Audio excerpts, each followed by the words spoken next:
Happy Friday, recorded on a Wednesday, probably published on a Thursday, and welcome to episode, what is this, 133 of the Veeam Community Recap. Good day, Madalena. How are you?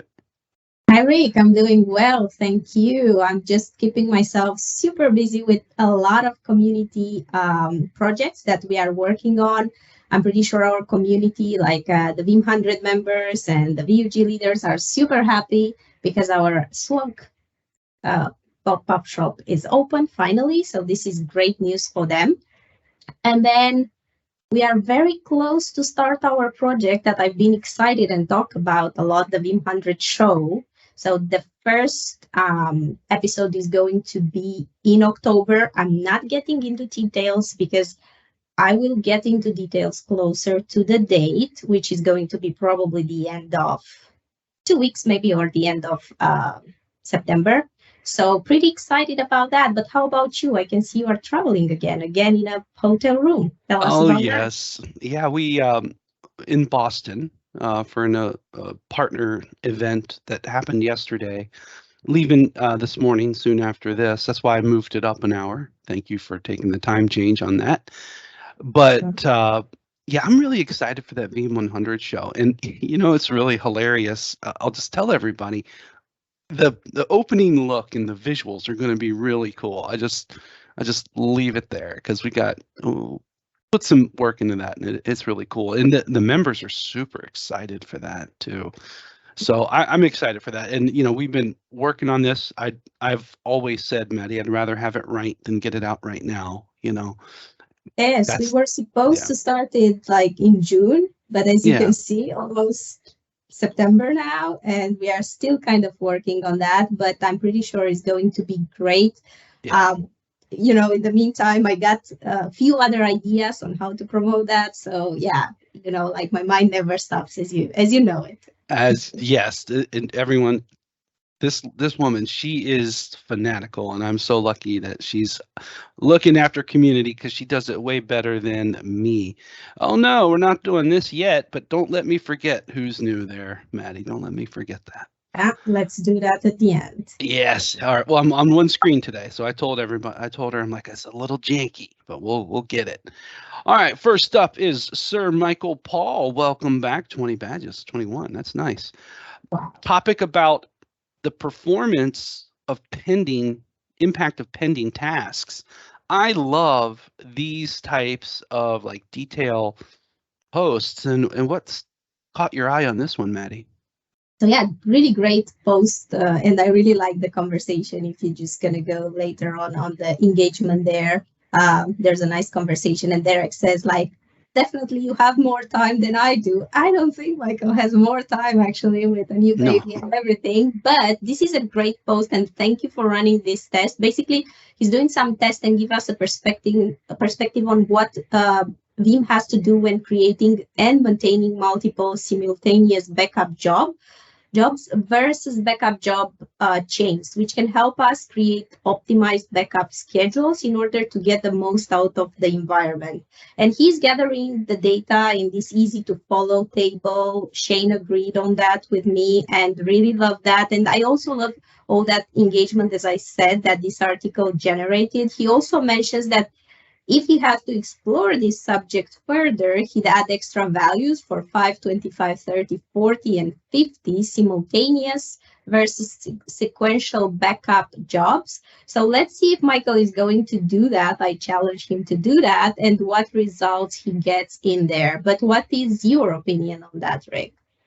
Well, I think it also kind of great engagement here. We'll skim through that. I think one thing also that comes into consideration is the time. And what I mean by that is I grew up with this notion of a backup window, right? Like backups have to happen at this time, partly for um, RTO, RPO reasons, more so RPO, but also because there's it's not as much of a thing now, but historically, and some workloads will, the backup will actually impact the performance of production environments, right? And so that is like the historical, like that's, way before Veeam. Those are mindsets that guide backup people. So the timing comes into play.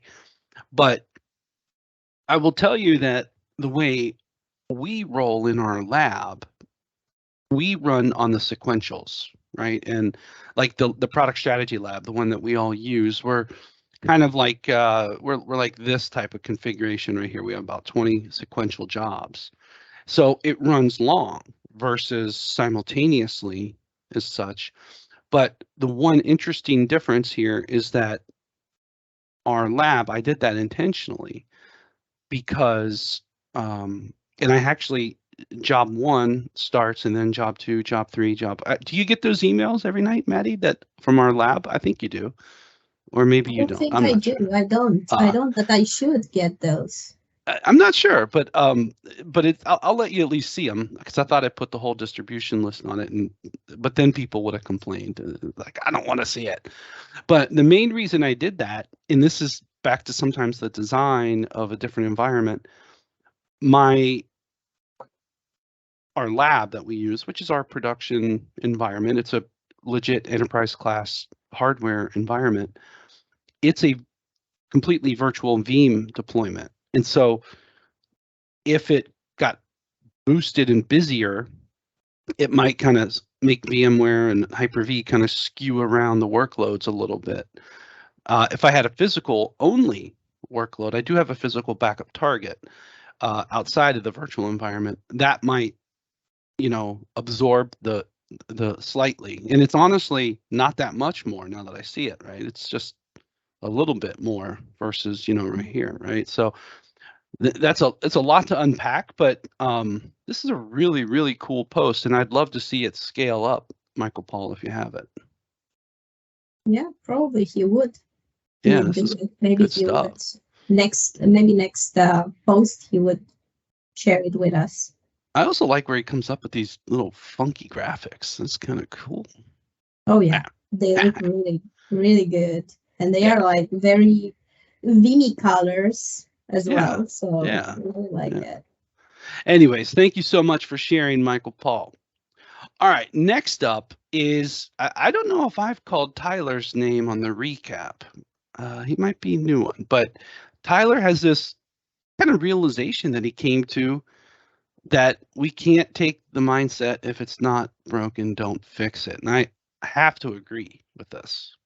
Yes, I mean, Tyler is one of our newest legends, so congrats on that, Tyler. And I think this is the first time when we are mentioning Tyler in the recap, at least since I joined Veeam. I don't know if we did before. I've seen him. I mean, he's he's definitely active here, right? But I've seen him. Maybe it was the forums. I can't remember, but I just recognize the name. Yeah. Yeah, but yeah, basically, I would like to take a moment to appreciate the title. Very nice title. If it's not broken, don't fix it. And this, I'm pretty sure it's going to get a lot of conversation around it. If it's not broken, don't fix it. But I really like, though, something he said further down. It's not enough to protect your perimeter anymore. You have to protect every aspect of your environment. Like with all the cyber threats out there, it can really hit you from nowhere. So I couldn't agree more on that, even if by that, I state the obvious, because that's how it should be. And I'm on board with the update of a mantra that Tyler is preaching right there, and everyone working in the industry should do the same. You definitely avoid the disaster by having a plan, a backup of your data, a solution to regularly monitor, analyze your environment. That's the only way to go. And just update often, be careful, just pay attention to the patches. And we are going to actually discuss even more today on that, on our next post from Marco, who is also a legend, and then on your post later on. So I think this is really, really important. Yeah, Tyler, you're hitting on something right here. This uptime bit. I remember, like in virtual environments, people would be kind of braggy about that. Watching those numbers get over 1,000 or however long they would get. You're right. It's downright scary. It's quickly gone into the worst practice department. So totally agree. Super relevant. And let's go to the third featured post we want to have today. And let's first of all, Marco, thanks for bringing this up in our community about there's been a number of news coverages about a published CVE, which is this one here, and we're going to talk about this one here in a second more. But the patch has been out since March, which is, we had that out very quickly. But if you're not doing an update, this is a very important update that we needed to have. And thank you, Marco, for bringing it to everyone's attention. Yeah, also there are the other two articles that actually, one is from Mateus, and he's actually talking about how to apply the patch that you just mentioned.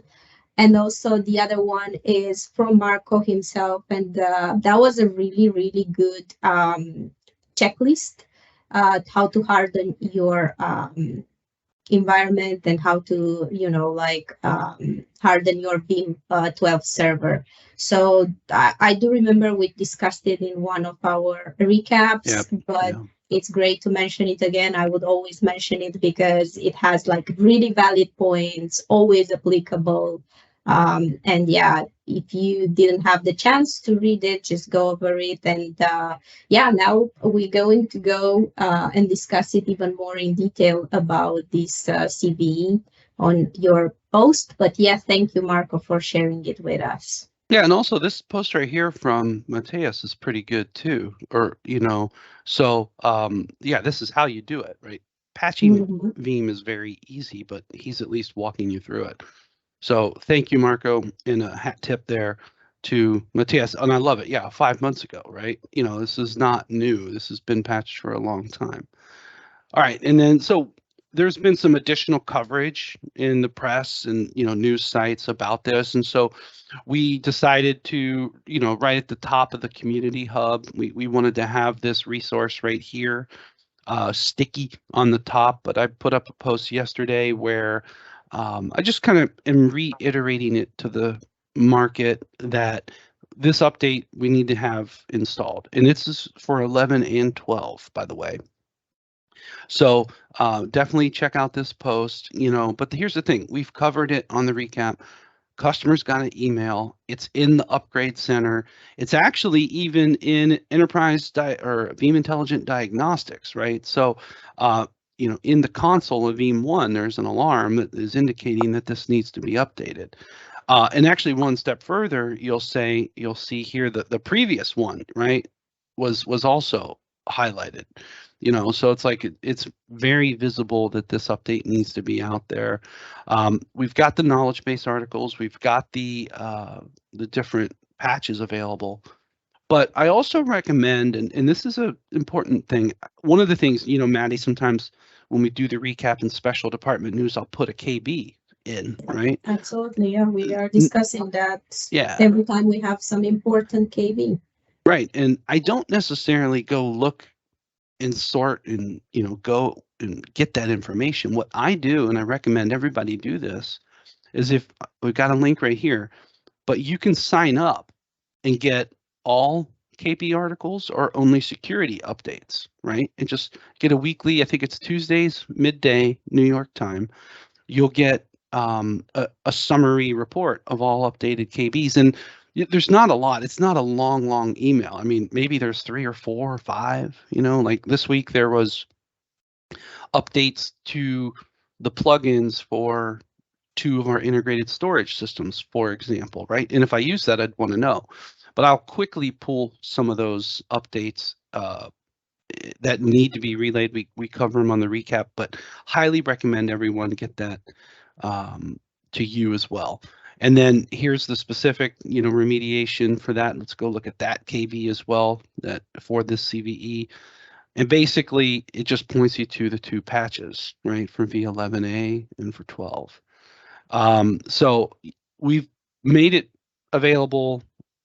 It's super easy to do. It takes just a few minutes, but we really want to just reiterate to the market that this update has been in place since March 7th. And, if you see any of these news articles relayed, Twitter, FUD from the competition, just know that this update has already been patched.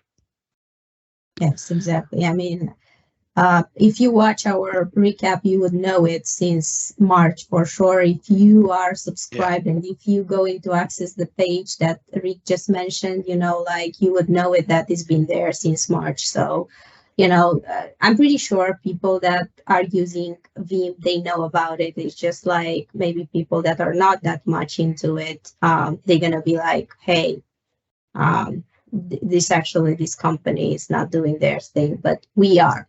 So yeah, and actually it brings up a good point. Answering the question, how can you keep up to date? You can watch the Veeam community recap because we cover this stuff. Most important first up thing. So anyways, and honestly, reach out to me if anyone has any questions. Happy to talk about it, point you in the direction of any additional information if applicable. And actually just wanted to give a quick shout out to Luciano, one of the vanguards, wrote a nice post as well. Same story. It's been updated, but he's talking a little bit more about the threat actors and how it works, right? If it's not patched, it also assumes there's internet connectivity as well for the threat actors to remote control, right? Which is also a best practice not to do. So anyways, just wanted to highlight that from Luciano because Luciano, thank you for getting this out as well. Yeah, thank you. That was a great article, Luciano. But, before we go to who's new, did you notice that somehow all the subjects we discussed today took us to your post, your special department news?